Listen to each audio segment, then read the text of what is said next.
Hello, and welcome to another episode of Attacking Third, a CBS Sports soccer podcast. I'm Sandra Herrera, CBS Sports lead NWSL writer, joined today by my colleague and co-host, Lisa Roman, NWSL play-by-play, color commentator, and NWSL analyst. How you doing today, girl? I'm so good. We got more games this weekend. We've had a busy launch week, Sandra, but we're getting to the end of it. But our content doesn't stop. It never stops. Attacking Third. You can get 3 episodes a week of this podcast. So just a friendly reminder to everybody, we are a tri-weekly podcast, but not this week. Our inaugural week here, we're like coming at you literally every day. We've got 2 episodes. This here is our 3rd. We've got this is our 4th. This is our 4th. Oh my This God. is our 4th. I'm stuck on the 3rd component, but we've got a great interview out there with Roosevelt. Please take a look at that when you get a chance. It's available wherever you find your podcast, and it's also available as video. So go check that out as well over on our YouTube. And then we're going to have another Olympic preview episode to close out our week. So we came out in this inaugural week strong, Lisa. But for today, we have got to get through some NWSL previewing. We've got a 4-game slate taking place this weekend. Only 8 teams going through games. We've got a couple teams out with a bye week. Saturday through Sunday, no Friday games. Let's get into it. Racing Louisville and Kansas City, adios for now. They are currently, I believe, the 8 and number 10 team right now. I should take a look at the standings that are right in front of my face. Number 8 and number 10. So we're not going to see them until the following week. So kicking things off on Saturday is North Carolina Courage and Houston Dash. Let's set the table for this one a little bit. We've got number 1, North Carolina versus number 7, Houston Dash, which quite frankly is a little bit meaningless right now, because if you listen to our previous episode, we talked about these standings, Lisa, and there's literally 3 points separating number 1 from number 7. It's hilarious. But both these teams coming off of a loss and looking for the bounce back. What are you going to be looking for in this specific matchup, Lisa? Yeah, so Courage and Dash, it's the first time they're playing each other in this regular season, and they did not play in the 2021 Challenge Cup just based on the East and the West division. They were in separate divisions. And this game is at home for North Carolina Courage. So it does give them the advantage. The standings don't mean much, but North Carolina, they win, they 3 points, it keeps them at the top. I mean, at least until Sunday, because we know how this league works. And when I take a look at North Carolina, now they're without Abby Ersic. She was the last Olympian to leave this Courage squad. So Kaylee Kurtz, KK, she's going to slide. She's been in that back line, but she is now going to slide into the leadership role for North Carolina in that back line, that center back position. And according to Paul Riley, she's ready. She's ready to take that role from Abby Ersic. She's been learning a lot from her. Now it's her chance to shine and see if Kaylee Kurtz can step up and be the leader. I'm pretty sure Diane Caldwell will also slide into that back line alongside Kaylee Kurtz. She's 3 starts this season, I think like 270 minutes. She's played some time. She's the Irish international, signed with North Carolina in January of 2020, 1-year contract with a 1-year option. So only 1 year in the NWSL for Caldwell, but 10 years of professional experience. So 3 games with the NWSL, but I think she'll be fine. She knows what she's doing and she'll slide into that back line, but it's a big role to fill. And then taking a look at North Carolina's front line, Jess McDonald, she had the start last week alongside Haley Mace. Mace got up there with her, and we saw Hamilton slide into the midfield position. It didn't really work out for them last week. It did not work out for North Carolina in that sense last week. So I could see Hamilton starting up top alongside Jess McDonald, just to give a new look. Meredith Speck maybe slide into that box midfield. Not that Haley Mace did bad by any means. She didn't. She actually had a pretty good game last week, but it doesn't matter if you have individual performance. It's whoever works well with McDonald. And that could be Hamilton. I could see them working really well together. And then the midfield 4 for North Carolina, if the midfield 4 are winning defensive plays, keeping the ball possessionally in their attack, North Carolina will play better. It's their game is truly determined by that midfield 4.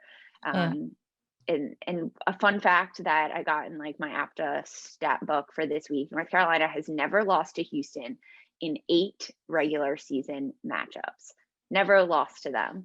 It's a big stat. It's a heavy stat. That's huge. That's a huge stat. And that's a lot of pressure on Houston's shoulders. They're now going up against this team, and both teams coming off of a loss. And Houston, if they get this win, 3 points, it ties them with North Carolina at the top of this, again, only until Sunday when the rest of the teams play, or the other 6 teams play. But for Houston, if you look at North Carolina's formation and how they line up, they have the box midfield, of course, with their 2 forwards, and their box midfield stays really tight together. They get no more than like 10, 15 yards apart from each other, which makes it really narrow because they slide from one side of the field to the other side of the field, which leaves open the width.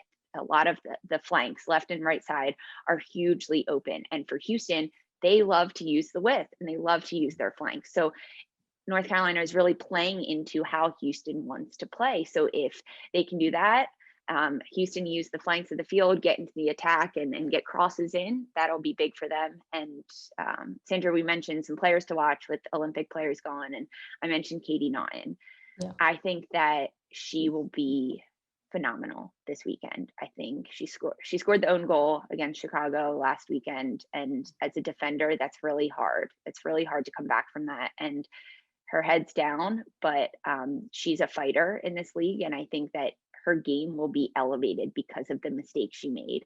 And then another player for Houston is Makame Gomera-Stevens. I want her to find her rhythm. I'm sure that training for Houston this week wasn't the most positive. They had 2 own goals last week, but I hope that didn't deter a rookie in this league in Gomera-Stevens. I want her to do well. I want her to get into the attack and get crosses in. I think she's a point for Houston, a bright light that they can use, that not a lot of people know her threat. North Carolina doesn't know what Gomera-Stevens can do. So if she can utilize that and her unknown in this league, it'll work for Houston and for her. You know, I'm a little curious. We've been talking a lot about the missing players, during this Olympic stretch, and the players that we're going to be keeping an eye on, who we think need to step up a little bit and have an opportunity here in front of them to really showcase who they are and what they bring to their teams. And when we break down and take a real close look at that North Carolina setup with their 4-2-2-2, their box midfield, is Houston going to really be able to utilize some of that space on the wings? I mean, if they're missing players like a Nichelle Prince, like a Rachel, really like an Alicia Chapman, their outside back who's off with Canada right now for the Olympics. There's a lot of question marks there for me. And I do wonder if maybe there's a possibility that this match could come down to the midfield. Maybe we might see like a really clogged middle third. I'm just thinking about Houston's previous match, against Chicago. We saw that goal come on a very direct sort of counter. I'm just a little curious to see how these 2 teams match up against each other, especially coming off of the losses that they came off of. I'm going to probably be looking at 2 players really for Houston if they get the starts, in Gabby Seiler or Emily Ogle. These are 2 players that they targeted in the off season, really one of Houston's first sort of bigger off season moves.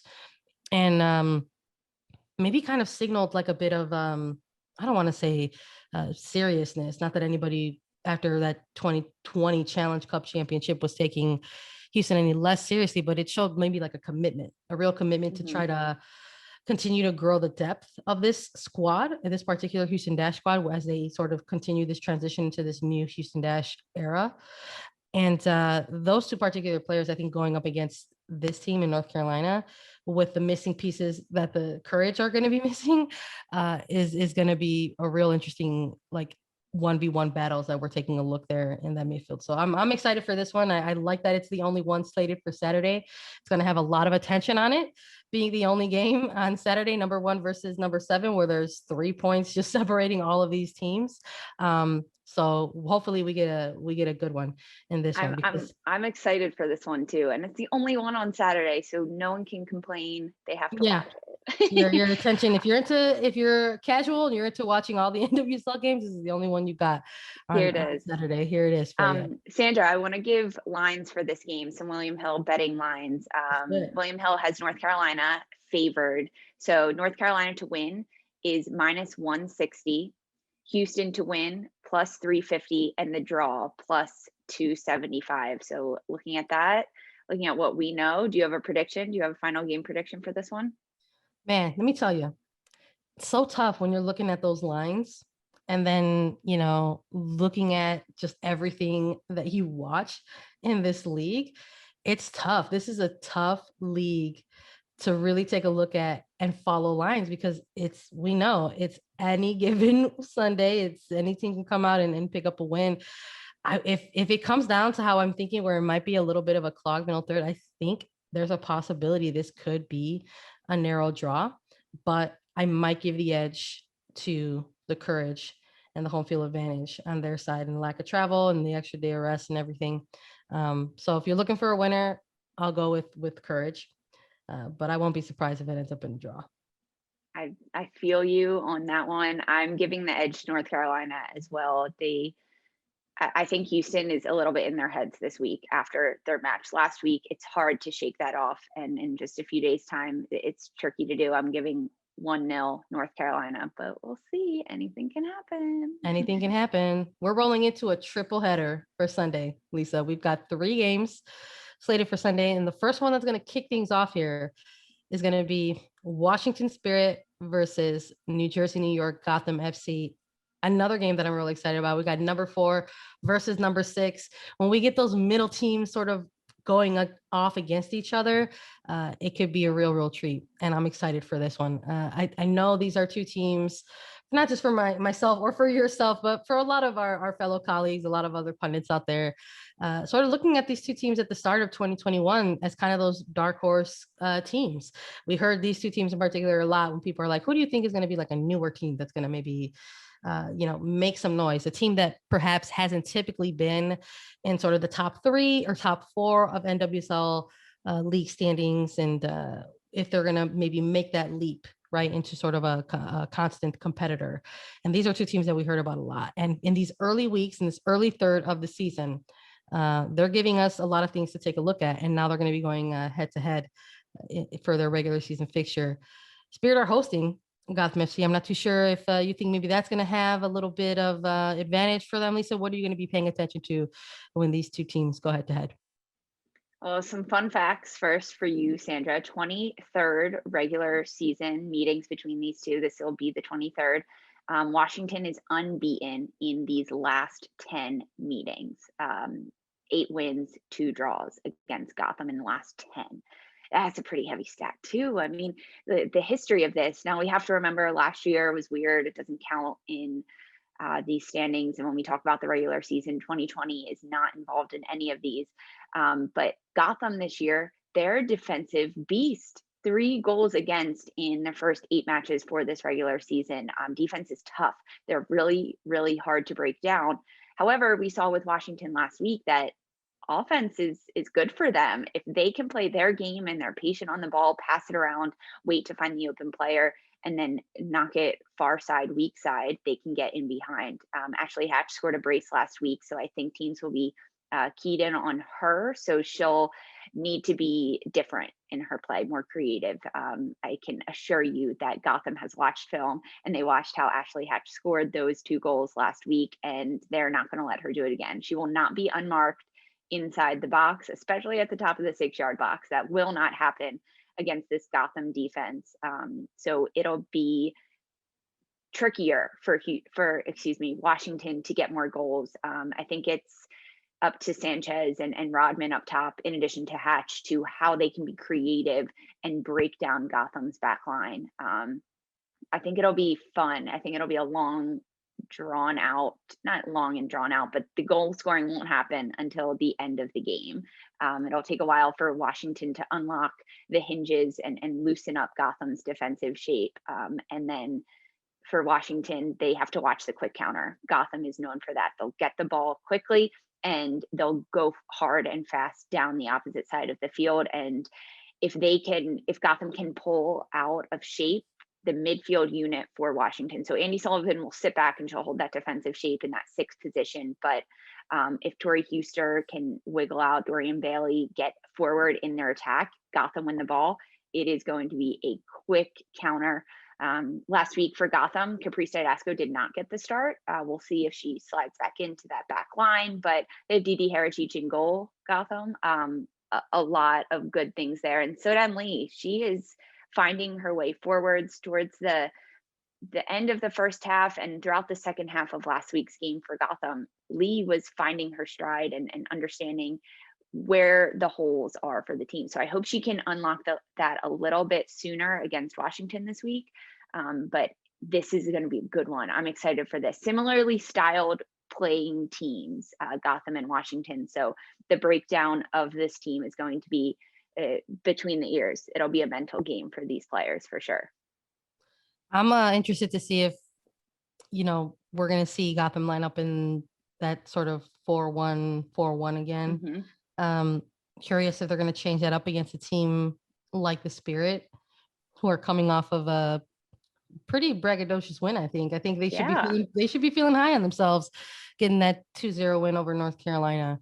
I think I'm gonna probably be keeping an eye on individual battles in this one. I'm really curious to see, Allie Long versus Andy Sullivan. I think that'll be a really interesting one. I'm also really eager to see similar battle maybe between, Bailey and Zerboni. We saw McCall Zerboni get some extended time for Gotham last week. I think she went about 70 minutes or so. And, she's been dealing with some lingering injury issues, and she's been working her way back throughout 2021. So it'll be a good one. I mean, there's a lot of footage there on Ashley Hatch for them to take a look at. But I mean, these are going to be two different top lines, more or less, that I'm eager to see how they're going to try to break down the other, whether it's like sort of an attacking trio and Ashley Sanchez and Hatch and Trinity Rodman, and what we're seeing on the other side with Kawasumi and Image Purse and Anamanu. So I think it might come down to tactics. So we might get to see some, or it might be another goalkeeper battle, honestly, with Bledsoe and Herrera. So exciting. I'm glad this one is kicking off the triple header for Sunday. I'm curious, Lisa, what are the lines on this one? Yeah, so Washington to win plus 125, Gotham to win plus 180, draw plus 235. Yeah. Feels right. If you were a gambling woman, where would you be on this one, Lisa?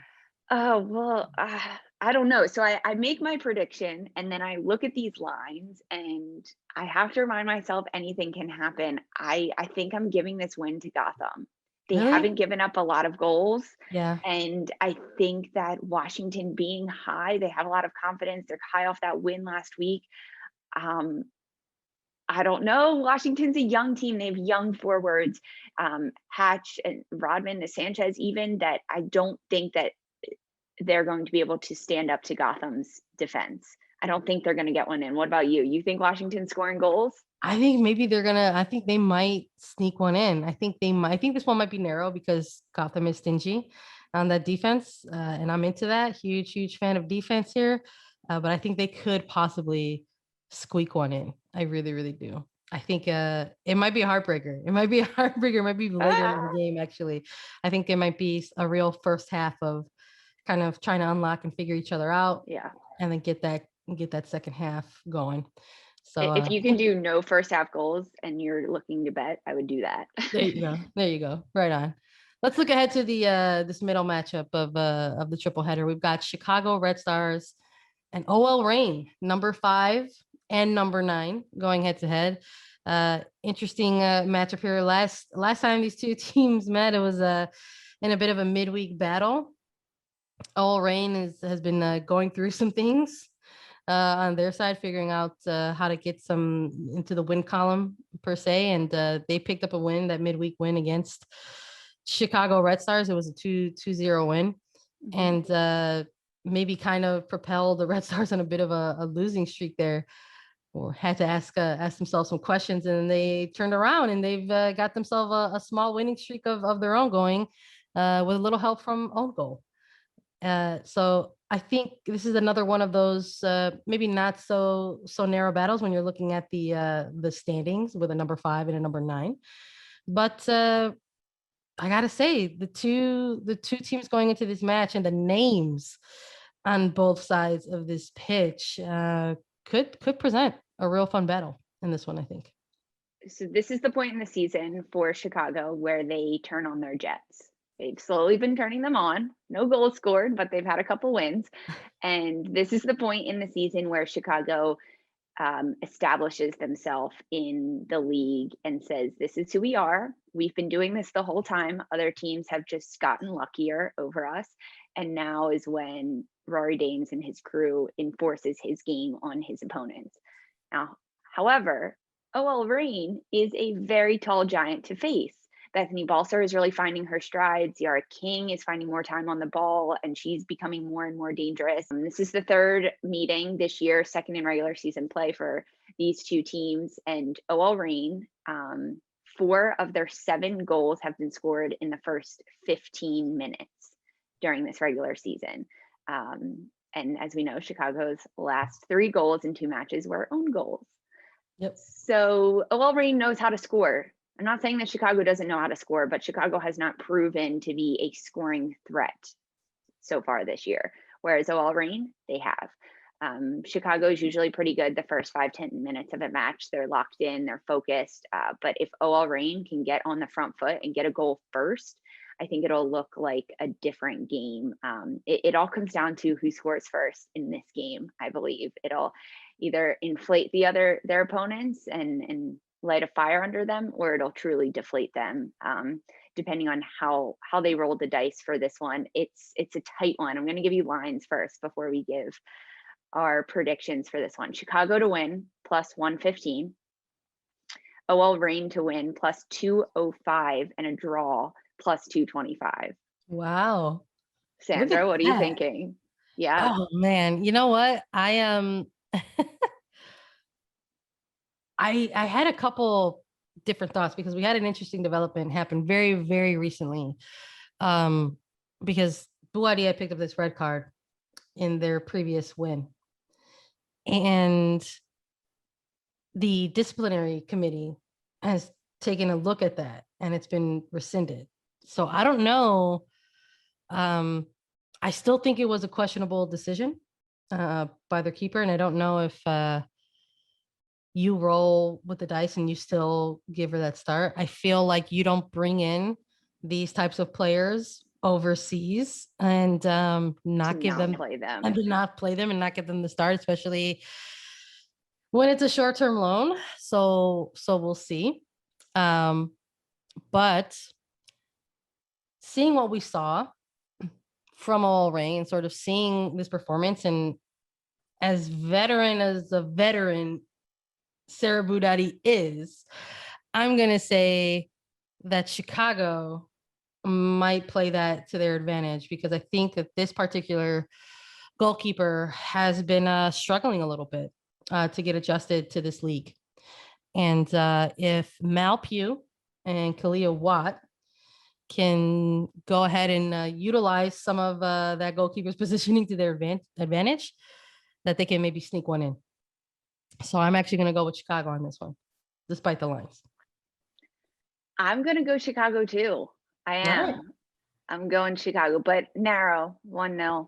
Yeah, I don't think it's going to be a banger by any means.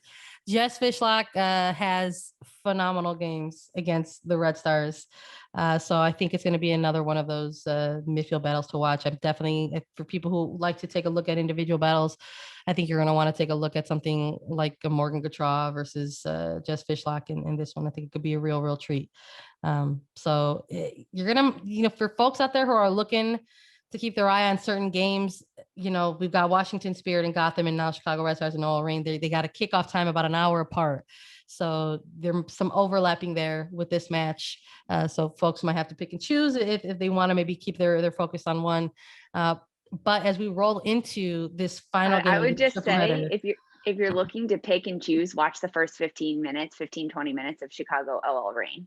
It'll Watch tell the you beginning everything you of need that to game. know. It'll tell you everything. It'll tell you everything you need to know about the game. I like that. Good advice. But people might not have to necessarily pick or choose for this third and final game because it's got a late kickoff. We've got NWSL After Dark action happening with this one. It's a real true NWSL After Dark. It's got a 10:30 p.m. Eastern kickoff time. Portland Thorns versus Orlando Pride. And I got to say, there's always a lot of fun things, curious things, chaotic things that happen on these matches. And it really is. I got to really put my stamp on it, Lisa. It is truly only NWSL After Dark. If there's a kickoff time at an Eastern Central time that is at least 8 to 8:30. If you're talking these games that I start at 6 o'clock and they end up going till 9 o'clock, that doesn't count, guys. I'm putting my stamp on it. I'm putting my foot down. Doesn't. Stop painting a wide spectrum for After Dark action. I know we love NWSL After Dark, but you can't make it an NWSL After Dark game if it's not. Yeah. This one, though, it is. Stop trying to make fetch happen. It's not going to happen. Portland Thorns and Orlando Pride, number 3 versus number 2, really kind of like a 1v1 because it's a 16-point three-way tie right now at this top of the table with the Courage, Pride, and Thorns all splitting the points right now at 16 points apiece. So watching Portland Thorns versus Orlando Pride all on their own at this very late night kind of battle. I think there's going to be a lot of eyes on this match.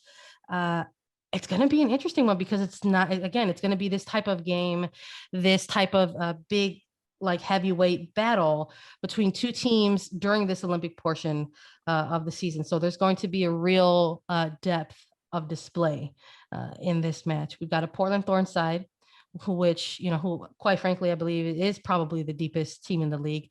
They're a team that all the teams in this league talk about how they have such a deep roster and such a deep squad. And that's great. Everyone is going to say that about their teams. But when Portland tells me that, I believe them because of just what we've been seeing and just what we've been watching versus an Orlando Pride team that is also going to have to be showing off some depth of their own. But coming off of both of these teams are coming off of narrow draws, Orlando going against Gotham with a scoreless draw, Portland going against Gotham with a scoreless draw, and then Orlando going against Racing Louisville with a 1-1 draw. One a little bit more dramatic than the other.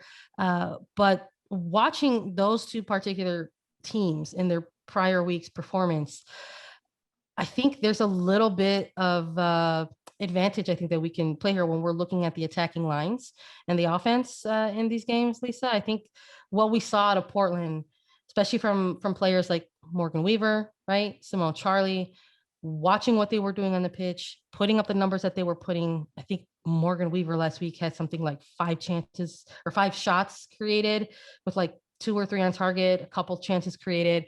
Really solid game. This team just was unable to get on the score sheet that day. And you just got to wonder if maybe this is going to be the week where all of these forwards, these second, third year sort of super rookie forwards get their breakthrough in this type of match. What are you going to be keeping an eye on here? Yes, the offense for Portland. That's what I'm watching. You mentioned Morgan Weaver getting those shots against Gotham last week. 0-0 draw against Gotham for Portland. Portland had 22 shots.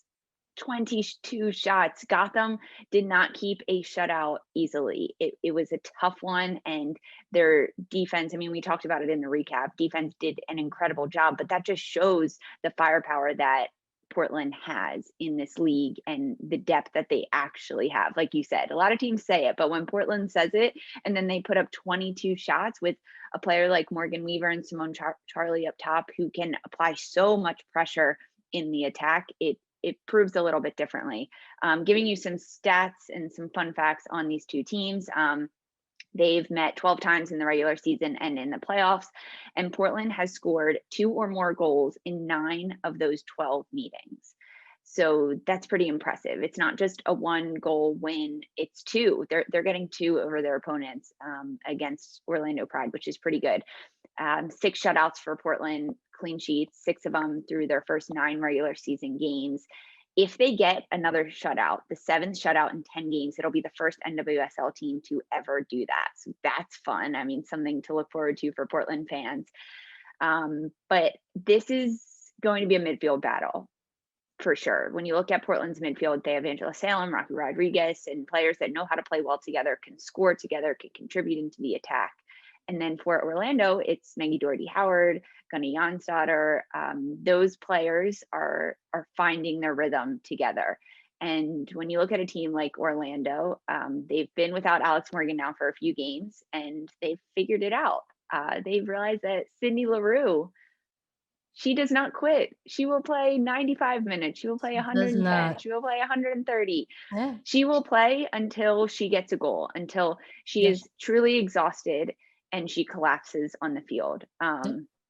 That being said, there are other players that need to step up around Sydney Leroux. I think putting Taylor Korniak in a 10 position, dropping her deeper into the midfield under Sydney Leroux will do wonders for the Orlando Pride.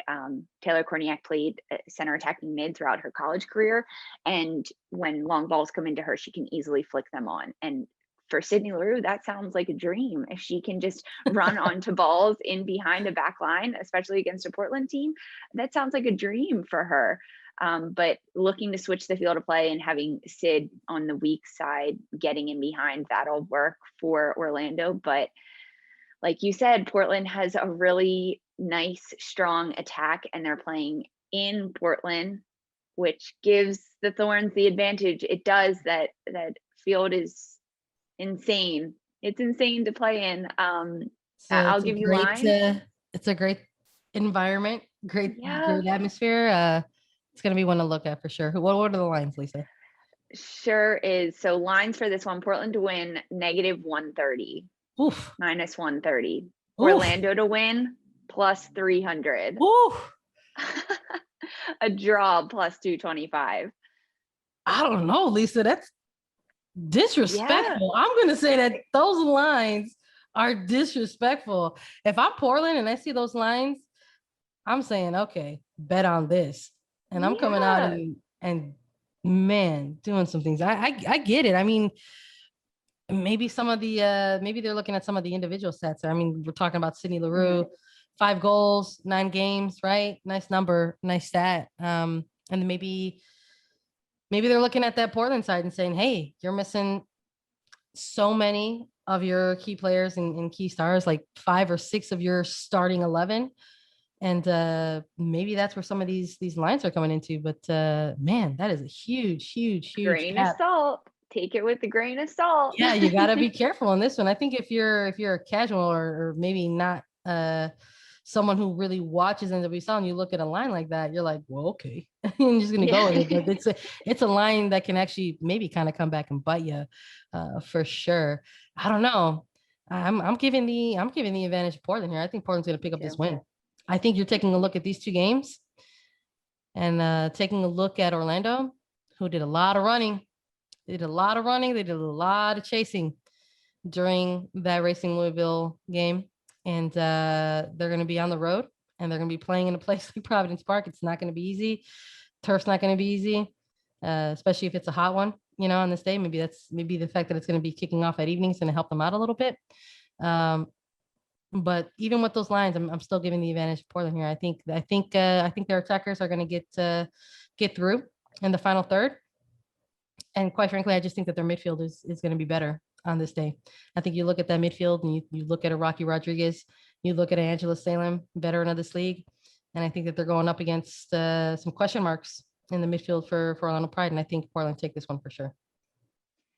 Sandra, when I first look at the schedule for this weekend, before we were doing this podcast, I just look at the teams in the matchup and I pick a score line just for fun. Nothing educated about it. I just pick a score line based on the games I've watched and the knowledge that's already in my brain. When I first looked at this one, I was like, Orlando's going to win. I'm going to give them a goal on 1-0 over Portland. It'll be funny. Like, I don't know. We'll see. That's just my initial gut reaction.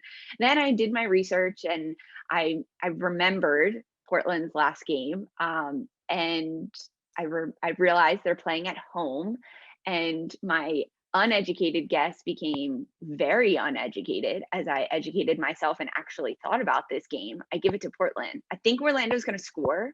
I do. I think it'll be 2-1. But Portland's they're going to win. They're going to take this one home, or keep it home rather, because they're playing at home, which is huge advantage in this league, to be playing as a Portland Thorns team in their home arena, in front of their home fans. For sure. I don't think after this weekend the standings are going to be as narrow as they are. I mean, I think there might be a small shakeup in them, but probably nothing too drastic. Let's take a look at these standings before we head out on this episode. We've got a three-way tie with 16 points. We've got number 1, number 2, number 3, North Carolina Courage, Orlando Pride, and Portland Thorns. We've got the middle of the table with number 4, number 5, number 6, with Washington Spirit with 15 points, Chicago Red Stars with 14 points, and Gotham FC with 13 points, 7, 8, 9, and 10, starting with Houston Dash, 13 points, Racing Louisville with 11 points, Oil Rain with 10 points, and Kansas City NWSL with 3 points. It's going to be interesting. We'll see where these standings shake out at the end of these games. Only 4 games, again, bye week for Kansas City and Racing, so they're going to have to wait to have their say in these Unlucky standings. for them, they don't get a chance at 3 points. However, it's a bye week, more training, more practices. They'll be less tired for their next weekend's game. It's really an advantage, I think, for KC and Louisville. I think so too. I think KC can maybe use a little bit of a break right now for the league, and hopefully when they come back, maybe they get that first one, and maybe they send some shockwaves in the league there. But thanks everybody for listening. We hope you enjoyed this preview of this weekend's games. I just want to give you all a quick reminder to follow us on Twitter at Attacking Third. We're on Apple Podcasts, Spotify, Stitcher, anywhere you listen to podcasts. We're also available as video. So subscribe to us on YouTube. Just visit youtube.com/Attacking Third. And we'll be back Saturday with an Olympic preview episode for Sandra Herrera and Lisa Roman. This was Attacking Third.